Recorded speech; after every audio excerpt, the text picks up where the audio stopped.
Third phase of moon. Third phase of moon. Welcome back to Third Phase of Moon. Blake Cousins here. We got a special report for you today. Returning guest John DeSouza, retired FBI agent, in regards to his investigation. Is there a UFO cover-up by NASA and other government factions? We're going to break it down. We've got a lot of UFO sightings that we're going to be going over today. So let's just start it off. John, thanks for joining us again right here at Third Phase of Moon. Oh, thanks, Blake. It is great to be here with you on Third Phase of Moon, another Cousins Brothers production. Good stuff, man.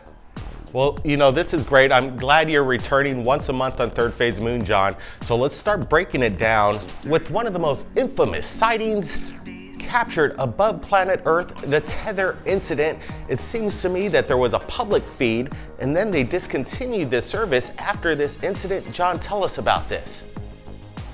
Well, as you guys know, in 1996, I believe, we had what was called the famous Tether Incident with NASA, where we had NASA cameras that basically were on a public feed. They were showing us from the ISS, they were showing us an experiment basically that occurred where they sent a tether out into space, and supposedly the tether broke. It was about 6 miles long, the tether. It broke and then it stuck straight out into space like an antenna. And it was conducting for the first time magnetism and electricity at the same time. Now, they wanted to see what would happen. Well, what happened was we had all of these UFOs, disc-shaped UFOs of extraordinary sizes, many of them, because we had the tether was 12 miles long for comparison, as a basis for comparison, sticking straight out into space like an antenna. And all of these UFOs materialized, appeared, however you want to say it. They just came out of nowhere, and it went from dozens basically to hundreds of them, and they were everywhere, different sizes, but they were all kind of the disc-shaped circular discs with the little shark bite in the side there that we don't know what that shark bite is, and they were all giving off energy signals from the fronts of the vehicles, and they were moving in intelligent fashion. All of them were through frame. It was a tremendous, tremendous incident. And over at the FBI and CIA and other places, we started getting communication from different intelligence agencies. There was a lot of chatter from one intelligence agency to another in all the nations. And they all started talking with each other saying, what are we going to do? What are we going to say to the public about this incident? How are we going to present it? I'll just say, how are we going to present it to people so that we can keep control of the situation? And that's the chatter that went back and forth. And ultimately the answer was, NASA will take care of this for us. They will put a lid on this. And they did, because as we know, NASA went out with information that what we were seeing were not UFO. These are not the droids you're looking for. These are just icicles and debris that just happens to be perfectly circular and just happens to be giving off energy signals. They're just debris and space trash and icicles and stuff of that kind. And that those energy signatures that we can clearly see, you can clearly see it on the film. Those energy signals are just perfectly timed reflections from the sun. That's all they were. And you know, when you get scientists in lab coats to tell you, stuff that's nonsense, it still sounds authoritative because they're scientists. So that's where we were with that. And that is the reason why I started developing the criteria I call the DESOUZA criteria for examining UFO sightings. And it basically consists of 4 criteria that we examine every time, and that any one of these criteria can show an extra dimensional quality of this sighting if we examine each one of these criteria. Anyway, the criteria are basically appearance, examining appearance, movement, abilities, and then the fourth is special circumstance involved. And I sent you guys, we have a chart that we can throw up so that people can see it on paper. And appearance, we have to examine the appearance of these vehicles. It shouldn't be just metal, just another metal vehicle, pure metallic vehicle being examined. Whenever we have these pure metal, these nothing but metallic appearance type vehicles, people instinctively say, what are we, in the 50s? Are we back in the 50s? Because when you have nothing more than that, it could just be, a hubcap that person throws in the air, basically. And we don't want to be in that situation. So then you examine movement. You examine the movement of the vehicles. Are they moving in an intelligent manner? Human vehicles do not have the ability to do right angles at 1,000 miles an hour. They just can't. Whether they're with people inside or empty, they just don't have the ability to do that. And then other special abilities. In 1975, we saw a vehicle that was in Sitgraves National Forest. Travis Walton observed it. It was a vehicle, it was about 60 feet in diameter, but it was filled with light. It wasn't just a metallic appearing vehicle. It was filled with light of some kind. And it also displayed an ability to grab human beings, because it grabbed up Travis Walton and took it with them when they left from that scene. And then fourth, of course, special circumstance. As we'll see in the Turkey video, there's a special circumstance that's pretty special, which is that in the Turkey UFO, the country of Turkey, UFO appearance, we see a very special circumstance, which is that we saw two gray aliens actually inside the vehicle, and you see them, and you even see one of them moving at some point. And that's a pretty powerful circumstance mitigating towards this is an actual extraterrestrial vehicle. And that's what I got. It's amazing. Speaking of this Turkey video, we're looking at it right now. Apparently it's taken over the years, and the late Dr. Roger Lear, our friend who removed alien implants, was lucky enough to be there and film this, but it happened over and over there in Turkey. And this is incredible footage of what looks to be two alien grays within this ship. You could almost see the plexiglass in front of it. Can you tell us the response over there in Turkey in regards to this? And is there some kind of government promotion of this in that country? Yeah, what's interesting is that people can look this up. In the country of Turkey has basically departed from the agenda of most nations based on this sighting. The government of Turkey has officially recognized that this sighting was genuine, authentic extraterrestrial vehicle. And in Turkey, they even teach college courses on UFOs based, again, largely on this appearance of the UFO, the Turkey UFO as we call it. Actually, the incident occurred in 3 years consecutive. It occurred in 2006, 2007, and 2008 again. So what happens is the 2006 sighting isn't that great. It's not that impressive. So people who want to be debunkers, they tend to use the 2006 film to say, oh, this was a fake. But in 2008, that video was much better. It was much higher quality, and it just came out better. And that was the one that the great Dr. Roger Lear brought forward in the United States to show all of us before he passed away.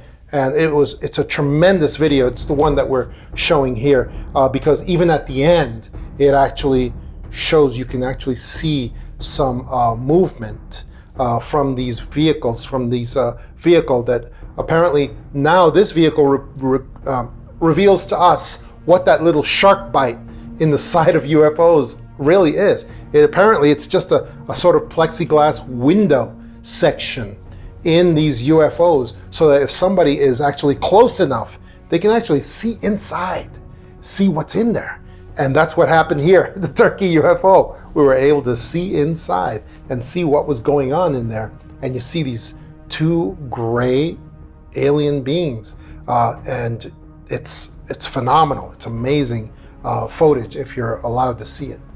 Yeah, isn't it incredible? You got two different countries, the United States and NASA, basically trying to cover up this Tether incident with all these UFOs and God knows what else, because we know when NASA captures their footage via the ISS of UFOs that they always try to scrub the feed or cut the feed. And you got this government in Turkey that's promoting the subject matter. They're willing to tell their citizens that this is a possible real event versus trying to come up with these excuses. And there's a big difference, and that's what I think we need to change as a paradigm over here. Before we get into this Fox News white hats, black hats issue that's going on, I want to ask you about the protocol, because we've done some investigation in regards to protocol in regards to possible alien contact or recovery of a vehicle. If a government faction comes across these entities, is there a protocol? Well, apparently through our investigation, the fire department is the only faction of some kind of government operation that has a protocol. If a fireman or a fire department comes across this thing, there's steps that they got to go through. Is there anything like that in the FBI that you're aware of? Is there any protocol in case of extraterrestrial contact within the FBI? The protocols in the FBI always remain the same, which is that we use the same investigative protocols when you come across something in a criminal milieu where you have a criminal incident, where the site of an event is considered like the site of a crime. And so we follow the same protocols to collect information, to collect things. Like for instance, if you come across, you use the 5 S's, for instance, if you're the first responder, first on a scene, which is basically that you seal, you separate, you sample, you survey, and you statements. You take those 5 S's, you deal with any material, any evidence collected with a scene, you deal with it the same way as a criminal investigator.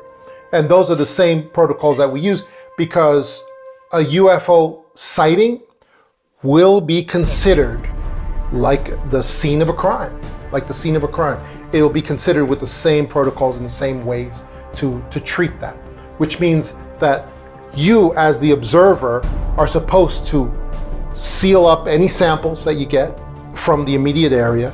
You're supposed to survey the area, which means you're supposed to take the what's the temperature, what's the barometer reading, what's the weather that day. You're supposed to survey, you're supposed to take statements, you're supposed to separate the samples or witnesses. Separate them from each other before you take their statements. And then you take their statements. So it's the same protocols that we do for criminal scenes as you would do for a UFO sighting, which is the event scene in that case. You know, it's interesting because, I'm just curious if they ever did come across anything, or if they already have, if they would even tell us if there was something within the FBI or other government factions of an actual alien being. It's interesting to note.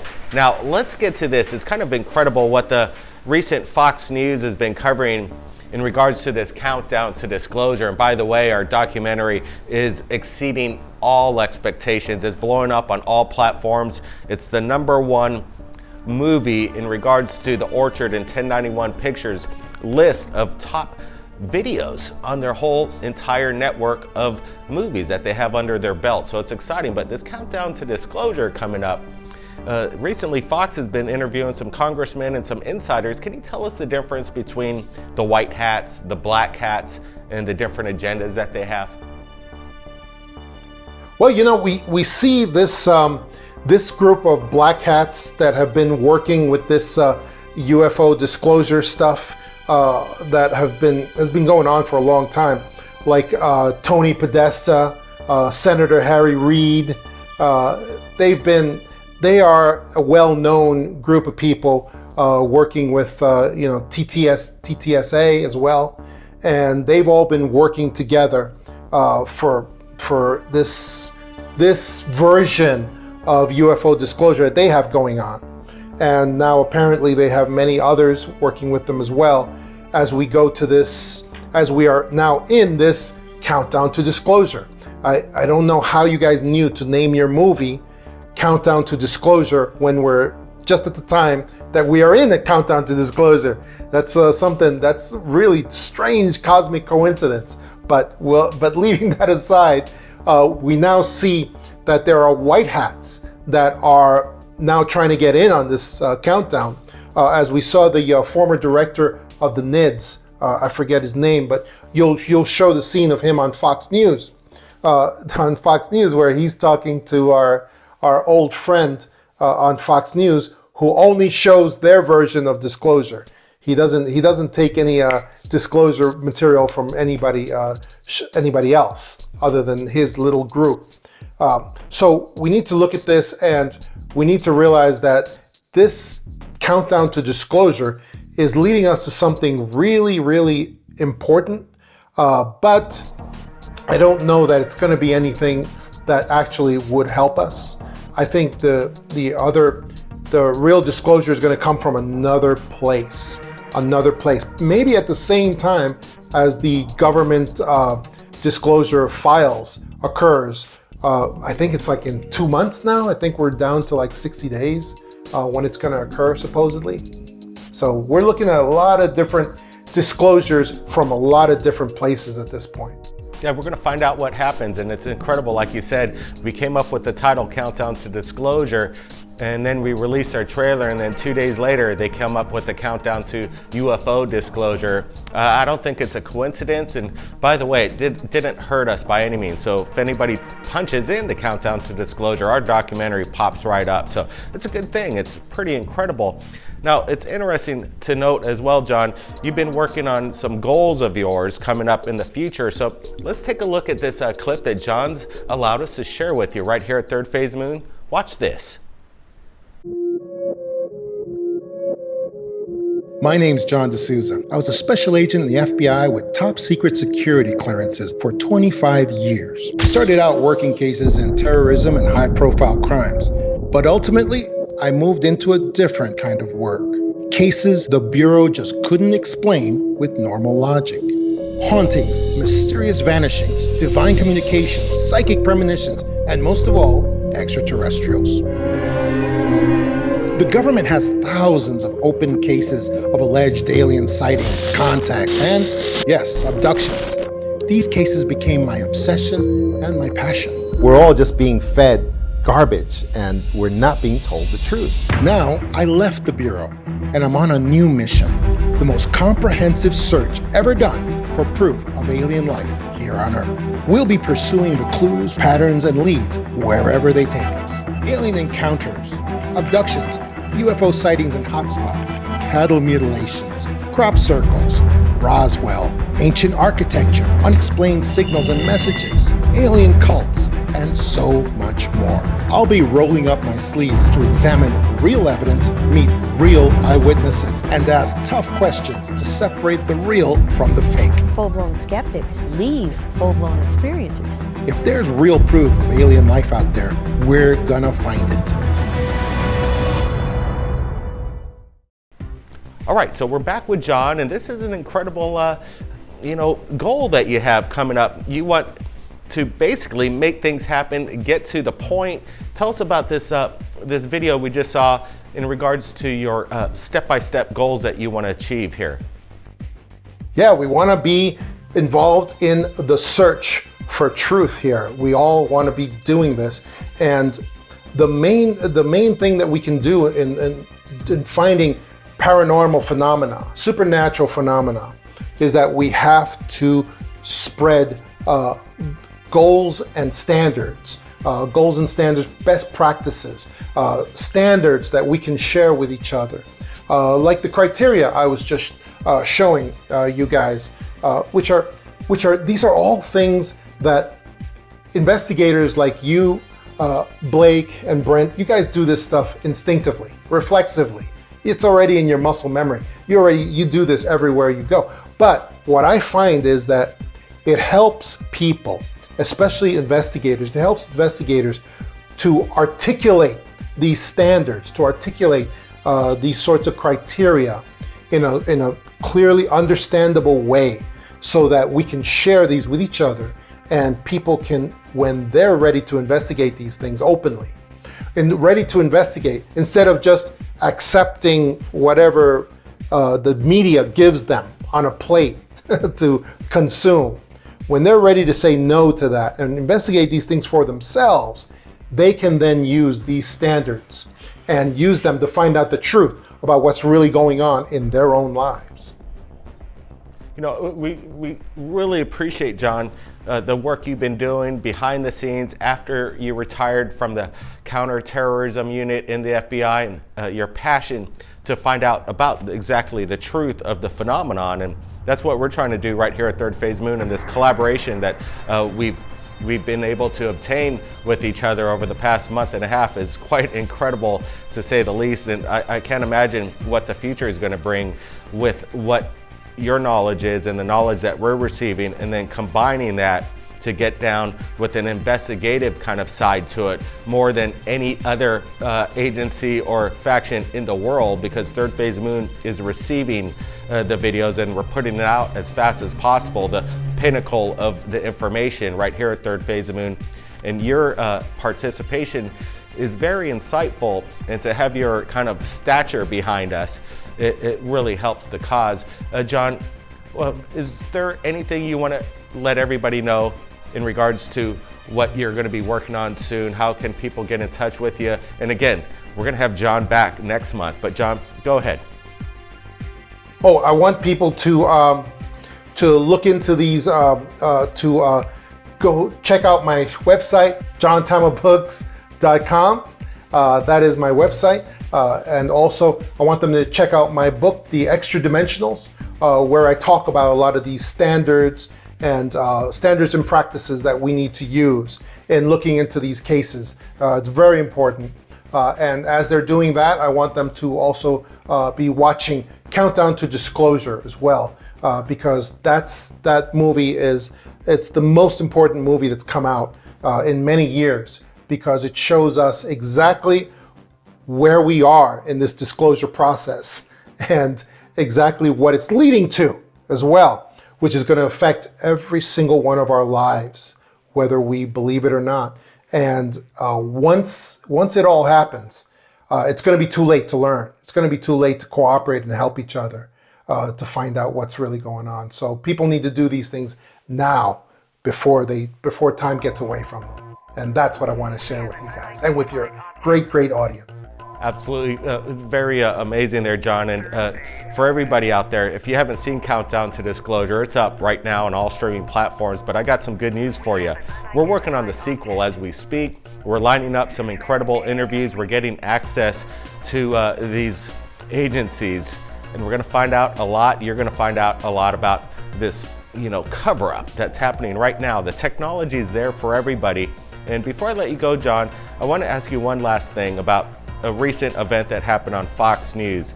Bart Chiromo was interviewing some congressmen about the countdown to disclosure, and in the background they have this B-roll of UFO footage, but they're sharing obvious CGI footage from an iPhone app that makes it appear that UFOs are up there. Why is Fox not using the public's information? We've reached out to Fox to try and share the public's videos, the real stuff, not this app stuff. What do you think the agenda is? Yeah, Fox and CNN, they're the same. I mean, they're the same owners basically. They're all involved in getting people to accept these ridiculous videos that are obvious CGIs, they're obvious fakes, and just the way that they're getting people to try to get them to accept these tic-tac military videos showing this stuff that makes it look like we're back in the 1950s, through the gun sights of the pilot over there, and getting us to accept these videos as being something credible or real or authentic. It's It's just ridiculous. So they're trying to retrograde the thinking of the American public in the world of UFOs. They don't want you to advance. They don't want people to learn what's really going on from places like third phase of moon. They want people to be just accepting whatever nonsense they put forward. And it's really sad because it means that they're not leading us anyplace good. Not until they change what they're doing real fast. You know, let's hope they change. Let's hope they reach out to us, because we're an open source and we want to help in the way we can. And we're trying to reach out to Fox to say, hey, look, if you're going to share any footage, share it from a person that actually shot it, so you could verify that this is authentic footage. And John. Exactly. Basic investigation. Absolutely. Exactly, John. I appreciate you joining us today. We look forward to speaking to you next month. And you be safe out there, John. Say hi to your lovely wife, Bella, and you be safe out there. Will do, Blake. Absolutely. Thanks so much. It's been our pleasure right here at Third Phase of Moon, bringing John DeSouza on board, getting insight from a retired FBI agent. It's incredible. Everybody out there, if you captured anything amazing, let us know right here at Third Phase of Moon. Blake Cousins, keep your eyes on the skies, everybody. We'll see you next time.